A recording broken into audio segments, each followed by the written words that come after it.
할렐루야, 주님의 이름으로 사랑과 평안을 전합니다. 오늘 하나님께서 우리에게 주는 말씀은 창세기 37장 25절에서 36절까지 말씀입니다. 그들이 앉아 음식을 먹다가 눈을 들어 본즉 한 무리의 이스마엘 사람들이 길르앗에서 오는데 그 낙타들의 향품과 유향과 모략을 싣고 애굽으로 내려가는지라. 유다가 자기 형제들에게 이르되 우리가 우리 동생을 죽이고 그의 피를 덮어둔들 무엇이 유익할까? 자, 그를 이스마엘 사람들에게 팔고 그에게 우리 손을 대지 말자. 그는 우리의 동생이요 우리의 혈육이니라 하매 그의 형제들이 청종하였더라. 그때 미디안 사람 상인들이 지나가고 있는지라. 형들이 요셉을 구덩이에서 끌어올리고 은 20에 그를 이스마엘 사람들에게 팔매 그 상인들이 요셉을 데리고 애굽으로 갔더라.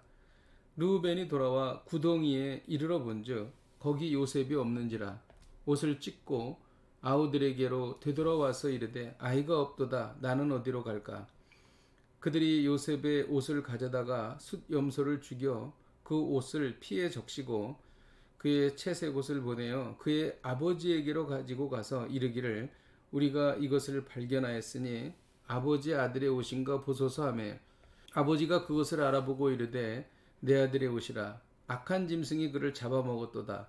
요셉이 분명히 찢겼도다 하고 자기 옷을 찢고 굵은 배로 허리를 묶고 오래도록 그의 아들을 위하여 애통하니 그의 모든 자녀가 위로하되 그가 그 위로를 받지 아니하여 이르되 내가 슬퍼하며 스올로 내려가 아들에게로 가리라 하고 그의 아버지가 그를 위하여 울었더라.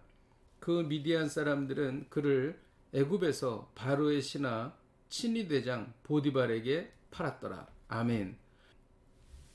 야곱은 형 에서와 아버지 이삭을 속이고 장자의 복을 빼앗은 적이 있었습니다. 이로 인해 에서가 아닌 야곱이 언약의 후계자가 되었습니다. 그러나 야곱은 자신의 악행과 속임수에 대해 자기가 만든 쓴 열매를 평생 먹어야 했습니다. 야곱이 치러야 했던 대가는 무엇이었습니까? 자신의 아들들이 요셉이 죽었다고 속였던 것입니다. 요셉의 형들은 요셉을 미워하여 이스마엘 사람들에게 팔아버렸습니다. 유다는 요셉을 죽이는 것보다 이스마엘 사람들에게 파는 것이 낫다고 제안했습니다.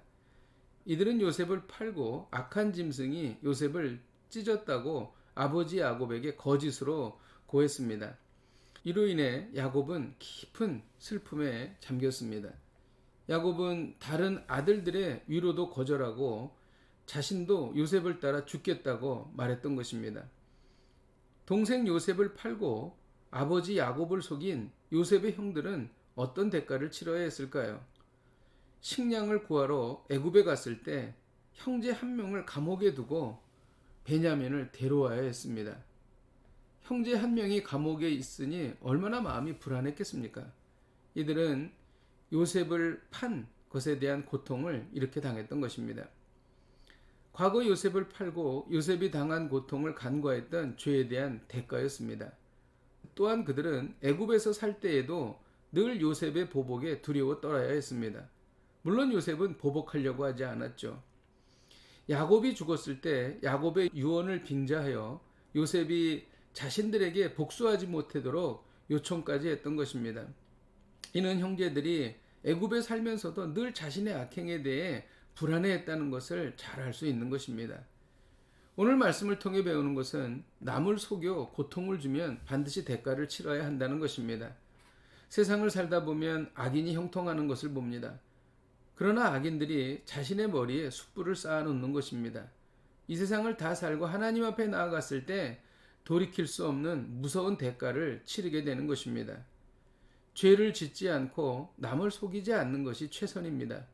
남을 속여 고통을 준 적이 있다면 당사자를 찾아가 고백하십시오. 그리고 용서를 구하십시오. 남을 속여 고통을 준 적이 있다면 하나님 앞에 나아가 죄를 회개하십시오. 기도하겠습니다. 하나님 아버지, 우리가 남을 속여 고통을 준 일이 있다면 이것에 대한 대가를 반드시 치러야 되는 줄 믿습니다. 하나님 아버지, 우리의 죄를 용서하여 주시고 우리를 통하여 상처받은 사람들의 마음을 위로하여 주옵소서. 예수님의 이름으로 기도하였습니다. 아멘. 할렐루야. 오늘도 이 말씀 붙잡고 승리하십시오.